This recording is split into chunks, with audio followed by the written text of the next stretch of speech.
দর্শক সবাইকে আমন্ত্রণ বৈশাখী টেলিভিশনের নিয়মিত স্বাস্থ্য বিষয়ক আয়োজন বৈশাখী হেলথের আজকের পর্বে। পুরো আয়োজন জুড়ে আপনাদের সাথে আছি আমি ডক্টর ফারজানা আলী। পিত্তথলি আমাদের শরীরের জন্য অত্যন্ত গুরুত্বপূর্ণ একটি অঙ্গ। যকৃত থেকে পিত্তরস গ্রহণ করে এই পিত্তথলি আমাদের হজমে সহায়তা করে।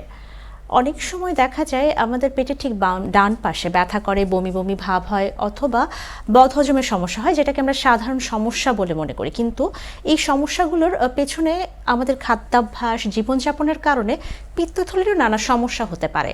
সঠিক সময় যদি চিকিৎসা গ্রহণ করা যায় তাহলে পিত্তথলির সমস্যাগুলো আমরা সাধারণভাবে সঠিক সময় নির্ণয় করে চিকিৎসা গ্রহণের মাধ্যমে আমরা সুস্থ থাকতে পারি। দর্শক, আজ আমরা কথা বলবো পিত্তথলির নানা সমস্যা, প্রতিকার ও চিকিৎসা নিয়ে। আর এই বিষয়ে আলোচনায় আমাদের সাথে স্টুডিওতে উপস্থিত হয়েছেন একজন বিশেষজ্ঞ চিকিৎসক। আজ আমাদের মাঝে উপস্থিত আছেন hepatobiliary pancreatic surgeon doctor Sarwar Ahmed Sobhan, consultant hepatobiliary pancreatic ও লিভার ট্রান্সপ্লান্ট সার্জারি বিভাগ, বাংলাদেশ মেডিকেল ইউনিভার্সিটি। স্যার, আমন্ত্রণ জানাচ্ছি আমাদের আজকের পর্বে। কেমন আছেন? আমি ভালো আছি, আপনাকে অসংখ্য ধন্যবাদ।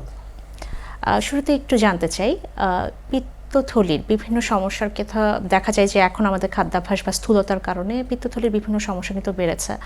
শুরুতেই জানতে চাই যে পিত্তথলির কী ধরনের সমস্যা নিয়ে রোগীরা আপনাদের কাছে আসেন? ধন্যবাদ। আসলে প্রায়শই আমরা হেপাটোবিলিয়ারি প্যানক্রিয়াটিক সার্জারিতে পিত্তথলি পাথরের রোগীরা আসে। মূলত বেশিরভাগ রোগী ক্ষুধামন্দা, পেটে মাঝে মাঝে ব্যথা, পিঠে ব্যথা কিংবা কখনো কখনো তীব্র বুকে ব্যথা নিয়েও পিত্তথলি পাথরের রোগীরা আমার কাছে আসতে পারে। তবে অনেক রোগী দেখা যায় যে অনেক সময় আল্ট্রাসোনোগ্রাম করতে গেল কোনো সমস্যার কারণে অথবা পেটে ব্যথার কারণেই হোক, এবং সেই আল্ট্রাসোনোগ্রামে তারা একটা পিত্তথলি পাথর ধরা পড়ে, সেটা নিয়েও তারা আতঙ্কিত হয়ে আমাদের কাছে আসে। তবে মূলত রোগীদের প্রেজেন্টেশন দুরকম থাকতে পারে। একটা তীব্র পেটে ব্যথা নিয়ে আসতে পারে, যাকে আমরা অ্যাকিউট কন্ডিশন বলি। আর অনেক সময় মাঝে মাঝে একটু পেটে ব্যথা, ক্ষুধামন্দা, বমি বমি ভাব অথবা তেল চর্বি খেলে তাদের বদহজম, এই ধরনের রোগীরাও আমাদের কাছে আসতে পারে, যাদেরকে আমরা ক্রনিক পিত্তথলি পাথরের রোগী বলি। আমরা কিন্তু খুব সুন্দর করে জেনে নিলাম আপনার কাছ থেকে যে লক্ষণগুলো কিভাবে প্রকাশ পাচ্ছে। আপনি বলছেন অ্যাকিউট কেস, মানে যখন প্রাথমিক অবস্থায় যেটাকে বলা হয়, সেই অবস্থায় পিত্তথলি পাথর হলে কী ধরনের লক্ষণগুলো প্রকাশ পাচ্ছে, আর যখন এটা দীর্ঘস্থায়ী বা দীর্ঘমেয়াদী হচ্ছে পাথরটা, তখন কেমন লক্ষণগুলো প্রকাশ পাচ্ছে। আপনি তো এই যে আলাদাগুলো করলেন, এছাড়া প্রাথমিক অবস্থাতে আর কি লক্ষণগুলো প্রকাশ পেলে রোগী বুঝতে পারবেন যে এখন চিকিৎসকের শরণাপন্ন হতে হবে?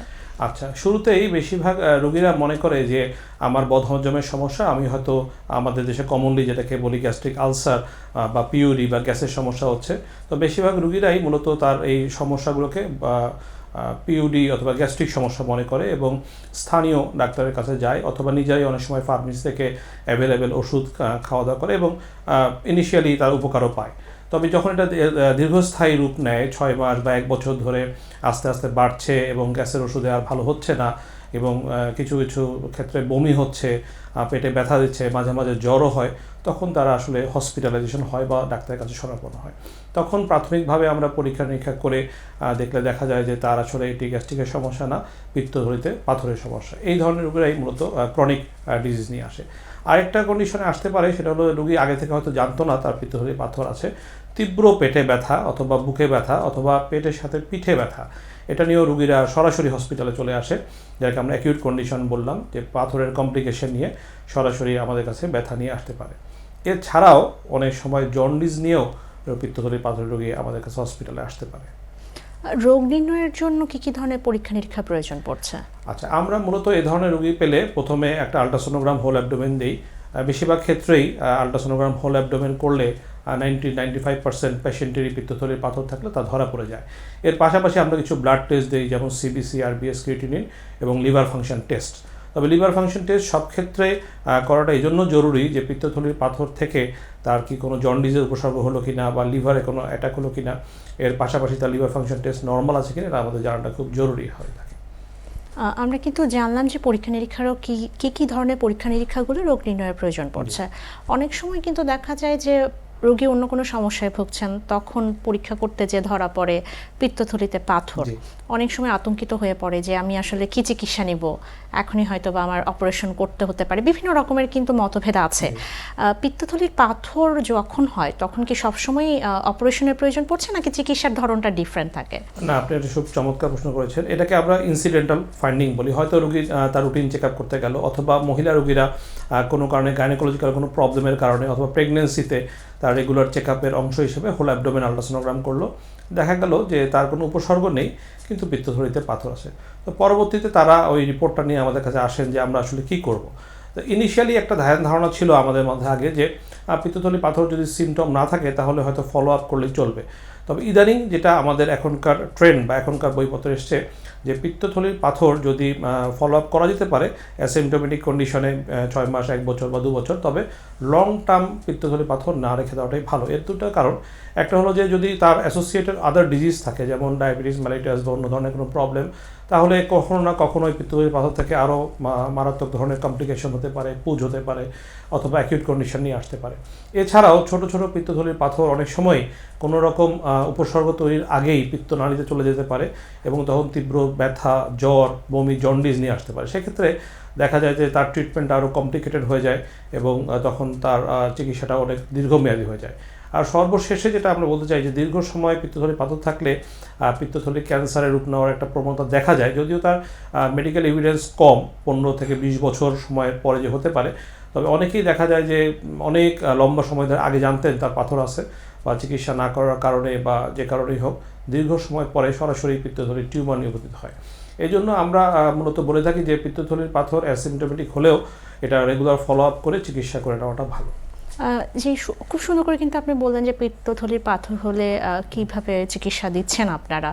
আমরা তো আগে জানতাম যে পেট কেটে আসলে অপারেশন করা হয়, এখন নতুন কি কি পদ্ধতি এসেছে পিত্তথলির অপারেশনের ক্ষেত্রে?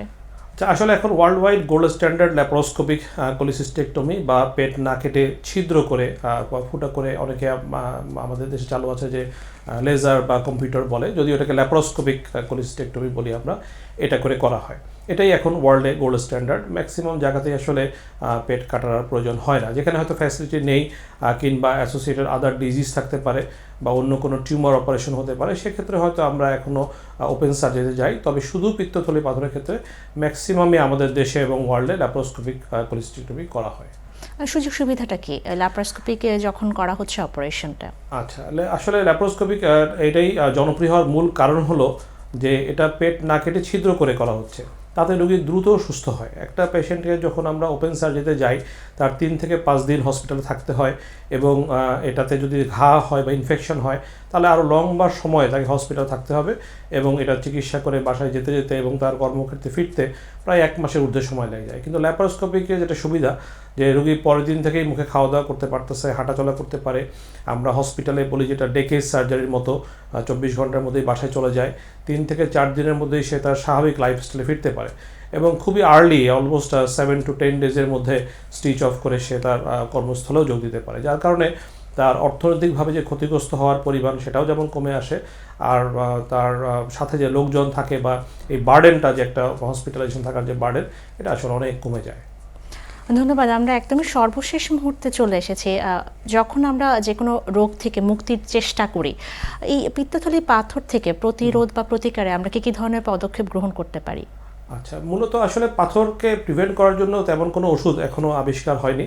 তবে আমরা কয়েকটা করে দেখেছি যে থিসিসে বলা হয় যে মানুষের খাদ্য অভ্যাস সেটার জন্য বেশি দায়ী, যেহেতু এখন ফাস্টফুড, তেলে ভাজা জিনিস এগুলো খুবই অ্যাভেলেবেল। এগুলো বেশি খাওয়ার কারণে আগে দেখা যেত যে পেডিট্রিক্সে বা ছোট শিশুদের কিন্তু তেমন একটা পিত্তথলির পাথর দেখা যেত না, কিন্তু ইদানিং কিন্তু দেখা যাচ্ছে এবং তাদের ক্ষেত্রেও একই ধরনের রেজাল্ট দেখা যাচ্ছে যে ফাস্টফুডে অভ্যস্ত অথবা স্ত্রোত একটা মূল কারণ। তবে ইনিশিয়ালি আমরা যেটা জানতাম যে ফিমেল পেশেন্টদের বেশি হয়, 40 পেশেন্ট এজে বেশি হয় এবং ফর্সা রোগীদের বেশি হয়। তবে এখন অল এজেই মূলত পিত্তথলির পাথর দেখা যায়। তবে এর সাথে অ্যানাটমিক্যাল কিছু ডিসপন্ডে থাকতে পারে, তবে বংশগত বা এই ধরনের কোনো অ্যাসোসিয়েটেড ডিজিজ পাওয়া যায় না পিত্তথলি পাথর হওয়ার জন্য। অসংখ্য ধন্যবাদ আমাদের সাথে সম্পৃক্ত হয়ে গুরুত্বপূর্ণ তথ্য এবং পরামর্শ দেওয়ার জন্য। আপনাকে অসংখ্য ধন্যবাদ। দর্শক, কথা বলছিলাম পিত্তথলির নানা সমস্যা, চিকিৎসা ও প্রতিকার নিয়ে। আশা করি আজকের পর্ব থেকে আপনারা সবাই উপকৃত হয়েছেন। আপনাদের সবার সুস্বাস্থ্য কামনা করে শেষ করছি আমাদের আজকের পর্ব। সবাই ভালো থাকুন, সুস্থ থাকুন। ধন্যবাদ সবাইকে।